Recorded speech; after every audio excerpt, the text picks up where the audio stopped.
think the biggest misconception of trans people in the UK would be that we are this scary thing that are trying to push our narrative or change people or just the stuff. I mean, look at the media. That's kind of the stereotype, and I just couldn't understand where and why, where it's come from and why, because as I've said, we're just trying to live our lives. It's pretty straightforward to me, but apparently it's not to other people. My name's Cole, I'm from Bristol, and my pronouns are he, him. So I'd say, what does being a man to me mean? I would say it means being as good of a person and as a man that I can be. It means seeing stuff, when you see certain things like misogyny and just, things that are just toxic, kind of being a better person than that, thinking actually I'm going to do better than that, I'm going to be better than that, I'm going to be a more wholesome person than that, I suppose. That my experience of coming out was, definitely, I'm very grateful for the response that I had. I think I was definitely very blessed in that way. So yeah, it was relatively kind of more or less pretty kind of straightforward and streamlined. And then when I realized that it wasn't a phase, to be honest, I never thought it was a phase.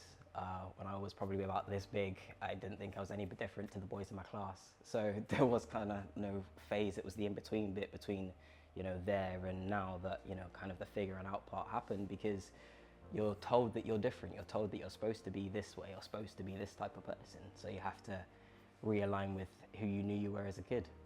So that's my truth, at least. My hopes for the future generations of trans adults in the UK would be, I think, just peace. to be able to be great, to be able to have peace, whether that be politically or socially or, just in every which way. To be able to just live as we are and just enjoy, First time I felt gender euphoria. Honestly, I can go back again to childhood because, I think first time I felt gender euphoria was when I was running around the pool in just my pants, and some random person was saying, "Oh, that little boy, go and grab that little boy," and to me, I'm thinking, yeah, grab this little boy, just like whatever, it's that thing of just being seen as myself. Sometimes when I speak and I feel my voice vibrate in my chest.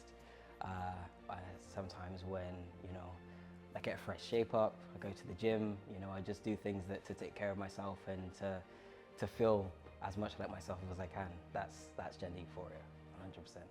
It's the thing. There's lots of things that I'm very grateful for and happy for. For example, I do massage, so being able to provide a sports massage and a Swedish massage to people like myself and provide them with a safe space, is a really lovely thing to be able to do, an empowering thing to be able to do. I see myself being happy. I think it's not a thing of I need tangible things. I want happiness. I want to be well traveled. I want to have learned a lot, met loads of new people, experienced a lot of new things. It's very cliche, but it's true. That's where I want to be in 5 years' time. Just a more elevated version of myself now.